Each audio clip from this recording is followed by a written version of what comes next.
बिस्मिल्लाहिर्रहमानिर्रहीम। नाजरीन को मेरी तरफ से सलाम कबूल हो। नाजरीन, आज हमारी इस वीडियो का जो मौजू है वो है कजी कज़ीब। नाजरीन, कजी कहते हैं किसी चीज के टेढ़े होने को, और कज़ीब का मतलब है कि मर्द का जो नफ्स है उसको लफ्ज़ कज़ीब बोलते हैं। तो किताबों में आपको अक्सर कजी कज़ीब लफ्ज़ मिलेगा। तो इसका मतलब ये है कि बहुत सारे ऐसे नौजवान जो अपने गलत कार्यों की वजह से, खुसूसी तौर पर मुश्तज़नी या इग़लामबाज़ी करने की वजह से अपने इस उज़्व का नुकसान कर बैठते हैं। तो नाज़रीन, इस पर जो है तफसील के साथ बयान करने से पहले मैं आपको इसका गुनाह बयान कर देना चाहता हूँ कि मुश्तज़नी और इग़लामबाज़ी जिसकी वजह से इंसान के इस अज़ा का नुकसान होता है, इसके बारे में अल्लाह तबारक व तआला अपने मुक़द्दस कलाम में इरशाद फरमाते हैं, फ़मन इब्तग़ा वराअ ज़ालिका फ़उलाइका हुमुल आदून। कि जो लोग भी हलाल तरीका जो अल्लाह तबारक व तआला ने इंसान के लिए किया है उसको छोड़कर जो भी रास्ता तलाश कर ले, इस काम के लिए बेशक वो मुश्तज़नी हो या इग़लामबाज़ी हो, अल्लाह तबारक व तआला फरमाते हैं ये काम करके इंसान ज़्यादती करेगा अपने नफ्स के साथ भी, दुनिया में भी, आखिरत के अंदर। तो नाज़रीन, शरई मसले के एतबार से मुश्तज़नी और इग़लामबाज़ी ये दोनों हराम है। शरीयत ने इसकी इजाजत नहीं दी, लेकिन फिर भी बहुत सारे नौजवान अपनी ख्वाहिश के पीछे लगते हुए ये हराम काम जब करते हैं तो फिर जो है अपना नुकसान कर बैठते हैं। वो नुकसान क्या है कि इंसान का जो नफ्स है ये टेढ़ा हो जाता है। इसके सबब तो मैंने आपको बयान कर दिए। तो अलामात जो है इसके अंदर क्या होती हैं जिससे इंसान को पता चल जाए। तो नाज़रीन, अलामत इसके अंदर ये होती है कि इंसान का नफ्स एक तरफ को टेढ़ा हो जाता है, एक तरफ को झुक जाता है। हालांकि अल्लाह तबारक व तआला तो ऐसा नफ्स इंसान का नहीं बनाया, ये इंसान की अपनी गलत कार्यां, अपने गलत काम की वजह से ये इंसान का नुकसान होता है। और इसकी पहचान के अंदर जो बहुत सारे लोग गलती करते हैं, बहुत सारे लोग जो है समझते हैं कि जिस तरफ को ये मुड़ जाए वो तरफ जो है इंसान की डैमेज हो जाती है। हालांकि ऐसी बात नहीं है। इंसान का ये नफ्स जिस तरफ को झुक जाए उस तरफ के अज़लात दुरुस्त होते हैं और वो अपने ताकत की वजह से दूसरे तरफ के अज़लात को अपनी तरफ खींच लेते हैं। मतलब इसका ये है, जिस तरफ को इंसान का नफ्स झुक जाए उस तरफ के अज़लात असाब ये दुरुस्त होते हैं। जिस तरफ से दूसरी तरफ को मुड़ जाए उस तरफ के अज़लात जो है वो डैमेज हो जाते हैं। इसलिए इलाज करते वक्त भी इंसान को दोनों तरफों का ख्याल करते हुए इलाज करना चाहिए, क्योंकि जिस तरफ नफ्स का हिस्सा दुरुस्त है उसको इलाज करने की या उस तरफ जो है अद्वियात इस्तेमाल करने की ज़रूरत नहीं होती। अगर ज़रूरत पड़े भी तो वहाँ पर ऐसे तला इस्तेमाल किए जाते हैं जो उस तरफ के अज़लात को ज़रा कमज़ोर करे, और दूसरी तरफ जिस तरफ से टेढ़ा हुआ होता है उस तरफ ऐसे तला इस्तेमाल किए जाते हैं ताकि अज़लात जो है वो ताकतवर हो जाए, ताकि दोनों तरफों के अज़लात जब जो है ताकत में बराबर हो जाएंगे तो नफ्स जो है वो सीधा हो जाएगा। तो नाज़रीन, ये जो नुकसान है, ये जो बीमारी है, जब इंसान को लाहिक हो जाती है तो इसके साथ साथ और भी बहुत सारी बीमारियां इंसान को चिमट जाती हैं। मिसाल के तौर पर ऐसा आदमी जिसके नफ्स का टेढ़ापन मौजूद है वो सुल्ते इंजाल का मरीज भी होगा। इसी तरह वो ज़कावत हिस्स का भी मरीज होगा। जब उसकी शादी होगी तो वो भागा फिरेगा कि जी मुझे सुल्ते इंजाल की बीमारी है, इसका इलाज करो। हकीम डॉक्टर जो है वो दवाइयां दे देकर थक जाएंगे, वो ठीक नहीं होगा। क्यों? क्योंकि वो अपना साहब का जो जुर्म उसने किया है वो तो बताता नहीं है, और इलाज करने वाला भी वो पूछता नहीं है मरीज से, शर्म महसूस करते हुए कि मरीज खुद बताए। लेकिन मरीज जो है सिर्फ यही सबब बताता है कि जी मुझे सुल्ते इंजाल की बीमारी।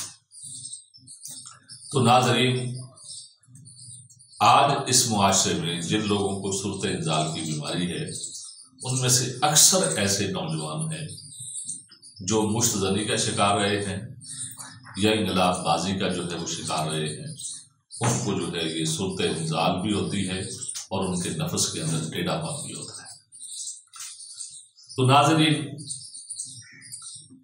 इसके साथ साथ ऐसे जो मरीज होते हैं उनका मैदा भी खराब होता है। खुसूसी तौर पर जो है ऐसे मरीज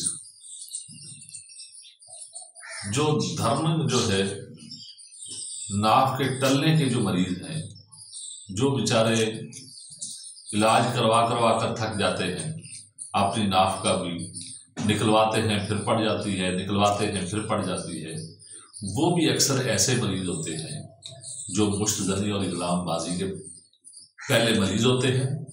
उसका उन्होंने इलाज करवाया नहीं होता, वो बीमारी उसी तरह पर कायम रहती है जिसकी वजह से मैदे में प्रॉब्लम, इसी तरह अंतड़ियों में प्रॉब्लम, वो सारी प्रॉब्लमें इकट्ठी हुई होती है। और नाज़रीन, ये बात भी सुन लें, ऐसे मरीज का इलाज लंबा होता है और मुश्किल होता है। और फिर ऐसे मरीज अपनी जान के साथ जुल्म भी ये करते हैं कि जब वो ऐसे मरीज बन जाते हैं फिर वो अपने ही टोटके किताबें पढ़ पढ़ कर जो है ना ऐसे टोटके इस्तेमाल कर कर के जी इस दवाई से जो है ना ठीक हो जाएंगे, हकीम ने किताब में लिखा है ये दवाई जो है ना बहुत ज़बरदस्त है, इससे ठीक हो जाएंगे। फिर वो अपनी जान पर तजर्बे शुरू कर देते हैं और सारी ज़िंदगी तजर्बे कर कर के जो है अपनी सेहत का बेड़ा गर्क कर लेते हैं। क्यों? एक तो वक्त उनका ये होता है जब ये बीमारी उनको लायक होती है, वो तालीम में मशगूल होते हैं, खर्चा उनको जो है पूरा पूरा मिलता है, वो उस खर्चे से पैसे बचाकर अपना इलाज भी कर रहे होते हैं और पढ़ाई भी कर रहे होते हैं, जिसकी वजह से ना इलाज पर पूरे पैसे लगते हैं ना अपनी पढ़ाई पर जो है वो पूरे पैसे खर्च करते हैं। खुद तो जो है उनका अभी रोजगार शुरू नहीं हुआ, आखिरकार जो है वो खुद जो है किताबें पढ़ पढ़ कर अपने ऊपर तजर्बा करते हैं, आखिरकार अपनी सेहत का जो है सत्यानाश कर लेते हैं। तो नाज़रीन, ऐसे मरीजों को खुसूसी तौर पर जो है अपनी सेहत के ऊपर तजर्बे नहीं करने चाहिए। किसी भी नबशनास हकीम से इलाज करवाना चाहिए ताकि वो आपका मुस्तकिल मिजाजी से इलाज करे तो नाज़रीन, जब भी कोई ऐसा मरीज हो, सबसे पहले तो उसकी तशखीस ये होनी चाहिए कि इस मरीज के अज़लात डैमेज हुए हैं या इसके असाब डैमेज हुए हैं या इसके गुदर जो हैं वो डैमेज हुए हैं। क्योंकि इंसान का हर जिस्म का हिस्सा 3 चीज़ों से बना हुआ है। अज़लात भी वहाँ पर मौजूद हैं, असाब भी मौजूद होते हैं, इसी तरह गुदर भी मौजूद होते हैं। ये 3 चीज़ों से इंसान के जिस्म का ढांचा बना है। तो इसी तरह मर्द का ये जो नफ्स है ये भी 3 अज़ा से मिला हुआ है। अब जब आपके सामने ऐसा मरीज आए, सबसे पहले तो इंसान को ये तशखीस करनी चाहिए कि ये इसके अज़लात डैमेज हुए हैं या इसके असाब डैमेज हुए हैं या इसके गुदर डैमेज हुए हैं, ये तशखीस करनी चाहिए।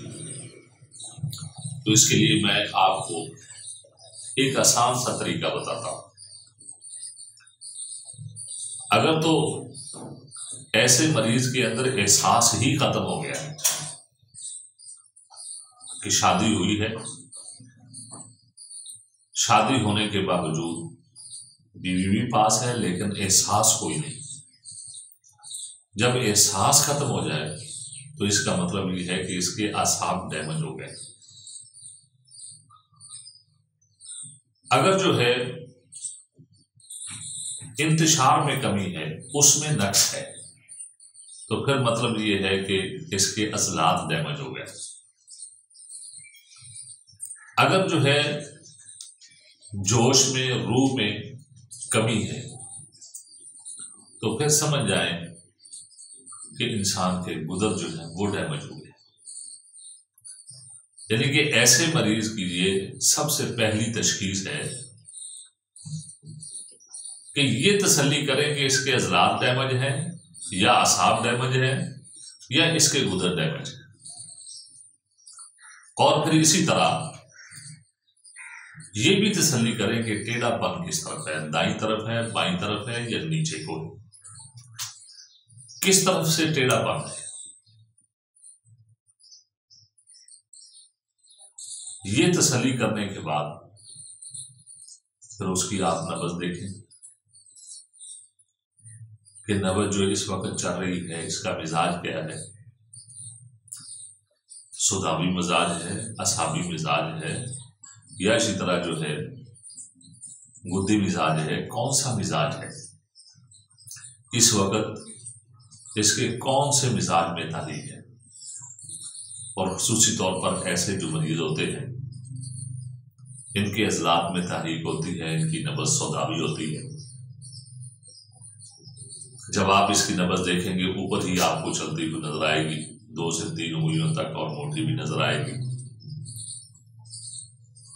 तो इसी तरह जो है जब आप इसका पेशाब चेक करेंगे तो पेशाब आपको सुर्खी सफेदी माइल नजर आएगा या सुर्खी जर्दी माइल आपको नजर आएगा, जिससे आपको इलाज करने में आसानी रहेगी। तो नाज़रीन, इस वीडियो के साथ हम जो है इलाज अद्वियात वो नहीं लगाएंगे, सिर्फ इस वजह से क्योंकि ऐसे मरीज पहले ही सारी जिंदगी अपनी जान पर बोझियत पे कर रहे होते हैं, उनको तशखीस का इल्म नहीं होता कि हमारे अज़लात डैमेज हुए हैं, असाब डैमेज हुए हैं, क्या चीज़ डैमेज हुई है, हमने इलाज किस चीज़ का करना है। तो वो अपना सारी जिंदगी तो सत्यानाश कर लेते हैं।